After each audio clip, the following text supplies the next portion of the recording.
هل محتاج احفظ كلمات؟ هل محتاج يكون عندي حصيله كلمات كبيره؟ وازاي ازود حصيله كلماتي؟ ده اللي احنا هنتكلم فيه مع بعض النهارده في الحلقه الثانيه من دماغ انجليزي. سؤال بيجي كتير وهو ازاي احفظ كلمات؟ ازاي ازود حصيله كلماتي؟ الاول محتاجين نعدل، مفيش حاجه اسمها حفظ كلمات. لو السؤال ازاي احفظ كلمات فده سؤال احنا مش هنجاوب عليه لان هو غلط، وانما السؤال الصح ازاي ازود حصيله كلماتي. وهل انا اصلا محتاج ازود حصيله كلماتي؟ طبعا محتاج تزود حصيله كلماتك، لان الثروه اللغويه زي اي ثروه في الدنيا بتتكون من اشياء. الثروه بتتكون من فلوس، بتتكون من جنيهات، فكل ما كان معاك جنيهات اكتر او دولارات اكتر كل ما كان ثروتك كبرت. نفس الكلام بالنسبه للكلمات، كل ما كلماتك اكتر كل ما ثروتك اللغويه زادت اكتر، كل ما كان قدرتك على التعبير زادت اكتر، كل ما كان قدرتك على تكوين جمل اكتر، كل ما كان قدرتك على التواصل في مواقف مختلفه هيكون اكتر. طيب ازاي ازود حصيله كلماتي؟ عايزك تتخيل زي ما بنقول ان المخ ده عامل زي الكمبيوتر، في وحدات ادخال معلومات انبوت يونتس، في وحدات انتاج معلومات او ارسال معلومات اوتبوت يونتس، انت بترسل بيها المعلومات. انت ممكن تتعلم وتزود حصيله كلماتك عن طريق ان انت تشتغل على وحدات انتاج المعلومات، عن طريق ان انت تقرا، تسمع، تشاهد محتوى تتعلم منه كلمات في سياق. الكلمات تكون موجوده جوه سياق، ما تكونش كلمات منفصله كده. يعني ايه لسته كلمات عربي قدامها لسته كلمات انجليزي تقعد تحفظ؟ ده مش سليم. هتقول لي ما انا عايز ازود حصيله كلماتي.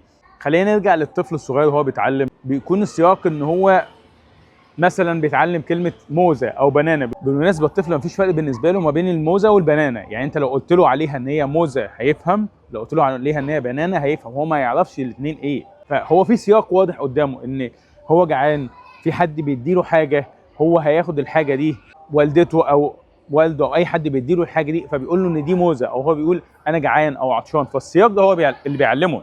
انما ما فيش كلمه كده بتنتزع من سياقها بتبقى طايره في الجو. انت ما بتجيش للطفل الصغير وتقول له احفظ قطه يعني دوج لا، او حتى انا دي اتلخبطت فيه. قطه يعني كات، كلب يعني دوج، ما بتجيش تقول له كده. هو بيشوف القطه فبتقول له ايه ده بص القطه. فالسياق هو اللي بيعلمه. طب انت عايز تتعلم بقى هتعمل ايه؟ تقرا مقالات، اخبار، تقرا بوستات حتى على الفيس لحد بيتكلم في الموضوع انت بتحبه. ودي الطريقه اللي انا بنصح الناس بيها. شوف اللغه اللي انت عايز تعلمها، شوف اي حاجه انت بتحبها وتعلم الحاجه دي باللغه اللي انت عايز تتعلمها. يعني انت مثلا بتحب العربيات، بتحب الساعات، بتحب الهدوم، بتحب النظارات، بتحب الموبايلات، بتحب اي حاجه. بنت بتحب الطبخ، بتحب الاكسسوارات، بتحب التفصيل. شوف الحاجه دي، اتفرج على الحاجه اللي انت بتحبها باللغه اللي انت عايز تتعلمها. ليه النقطه دي مهمه؟ لان انت لو انت بتتعلم بس او بتقرا او بتسمع السياق اللي انت بتسمعه او بتتفرج عليه بس عشان اللغه، انت ممكن يكون الموضوع صعب عليك فتزهق وتسيب الفيديو او تسيب اللي انت بتقراه وتمشي. ليه؟ انت مش عايز اصلا تعرف الموضوع اللي بيتكتب لك او الموضوع اللي قدامك. وللاسف الشديد انا بيقع تحت ايدي ماده علميه كتير جدا، بص تلاقي فيها مواضيع يعني غريبه، انا مش مهتم ان انا اعرفها، مش مهتم ان انا اكمل الموضوع اصلا. بيكلمك مثلا، انا في مره والله شفت موضوع عن عادات الدفن في بعض الجزر اللي موجوده في مش عارف في المحيط الايه. موضوع اكيد هيطلع منه كلمات كويسه، بس انا اصلا وانا بقرا انا مش مهتم ان انا اعرف. ممكن يكون الموضوع ده مهم بالنسبه لهم، بالنسبه للناس دي. بيكلمك مثلا عن بعض الغابات مش عارف فين والمشاكل اللي بتواجهها الغابات دي. لو انت مش مهتم بالموضوع مش هتهتم انك تكمل. لكن انت لو انت بتقرا، انا مثلا بالنسبه لي دي حاجه انا اتعلمتها او انا طبقتها وفرقت معايا في الليسننج بالذات. ان انا شفت ايه اللي انا بحبه. انا كنت بحب البيزنس، كنت بحب الحاجات اللي ليها علاقه بتطوير الذات، فبدات ان انا اتفرج على ناس بتتكلم عن الموضوع ده بالانجليزي. ايه اللي حصل؟ انا لو انا بسمع والموضوع بقى صعب بالنسبه لي عند اي لحظه، انا عايز اعيد وازيد. ليه؟ لان انا عايز اشوف هو بيتكلم في ايه، عايز اشوف هو بيقول ايه. انا عايز اشوف لو هو بيتكلم والناس ضحكت مثلا قدامه وانا ما ضحكتش يبقى انا ما فهمتش. فانا مهتم ان انا اعرف.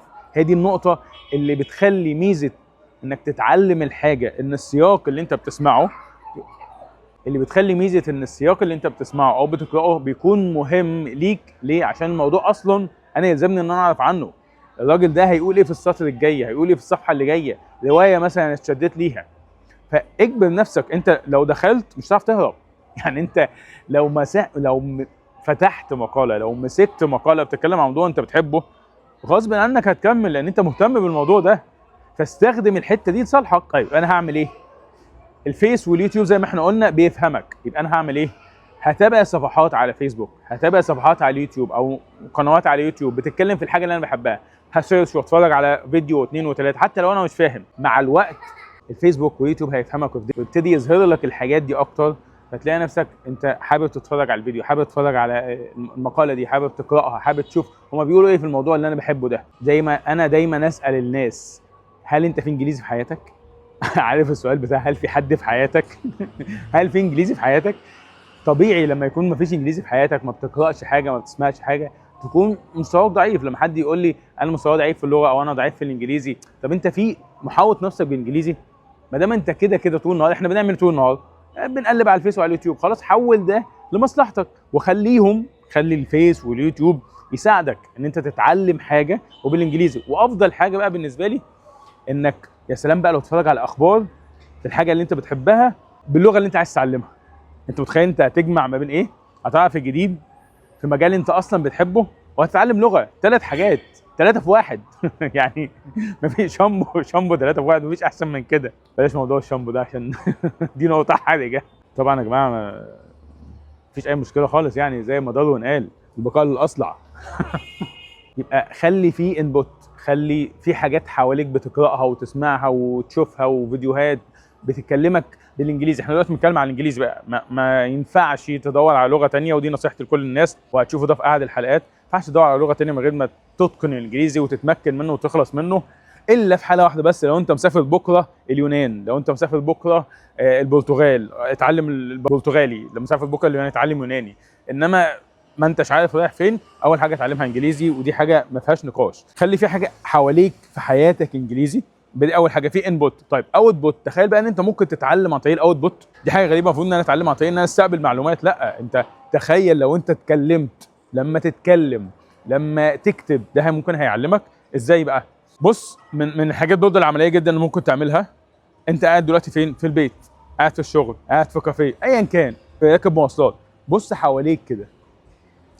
شايف حواليك؟ لا مفيش حاجه، انا مش مراقبك والله، ما تخافش. بص حواليك كده، شايف الحاجات اللي حواليك دي؟ في سرك حتى قول ده معناه ايه، ده معناه ايه، الكنبه معناها ايه، عارف مثلا الكنبه معناها ايه، ساعه معناها ايه، هدومك بص فيها كده وشوف كل حاجه فيهم بتاعت معناها ايه ولا لا. قاعد في المكتب، كل حاجه حول المكتب، كرسي، ترابيزه معناها ايه، في البيت ساعه حائط معناها ايه، الاساس اللي حواليك معناه ايه. ده هيفرق معاك في ايه؟ you don't know what you don't know. يعني ولنفرض مثلا انت بتقول منديل، انا عايز منديل، لما تتكلم هتقول انا عايز منديل، فهتكتشف يعني ايه منديل. انت ما كنتش عارف ان انت ما تعرفش الكلمه دي، كنتش عارف ان انت ما تعرفش منديل يعني ايه، وتقول يا انا ازاي ما كنتش عارف الكلمه دي. انت ما كنتش عارف ان انت ما تعرفهاش اصلا، فتبتدي تعرف ان انت ما تعرفهاش، فتدور عليها، تتعلمها. وهنا بقى بتثبت اكتر. ليه؟ لان اوريدي انت ما اتعلمتهاش عن طريق ان انت شفتها مكتوبه، عن طريق ان انت سمعتها. حتى كمان الاوت بوت بيثبت اكتر من الانبوت. يعني لما تتعلم كلمه لاول مره عن طريق الاوت بوت بتثبت اكتر من الانبوت.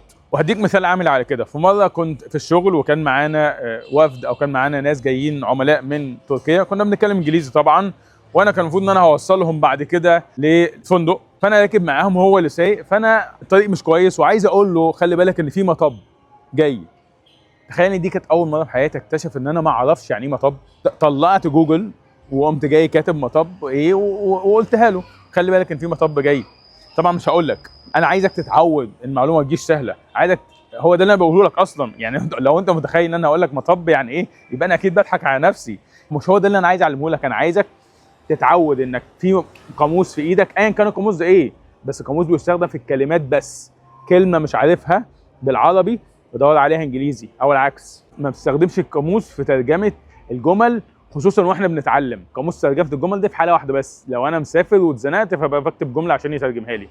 وده طبعا شيء ما يعتمدش عليه، وما انصحش حد ان هو يوصل لمرحله ان هو مسافر مش عارف الجمل الاساسيه اللي هيستخدمها ايه. ولكن وانت بتتعلم ما تستخدمش ابدا اي قاموس في ترجمه جمل، ايا كان القاموس زي ولا الذكاء الاصطناعي بالمناسبه. يعني شات جي بي تي محتاج تتعلم ازاي تستخدمه، ممكن نبقى نعمل فيديو عن الموضوع ده ان شاء الله. لكن نرجع تاني، الكلام اللي ده كلام عملي جدا، فرق معايا انا شخصيا في الليسننج بسبب كلمات كتيره جدا. ممكن ابقى يعني اقول لك قد ايه فرق معايا في الليسننج، بس باختصار كده ان شاء الله نتكلم عنها في فيديو مخصوص ليها. ان انا كنت فاكره كويس جدا ان انا عندي فيديوهات اول ما سمعتها كنت بفهم منها كلمه او كلمتين، فضلت اضغط على نفسي واسمع لحد ما وصلت ان انا اللي بيقع مني كلمه او كلمتين. ده بقى ازاي ده حصل، ده هنتكلم فيه ان شاء الله في موضوع الليسننج وتطوير السماع.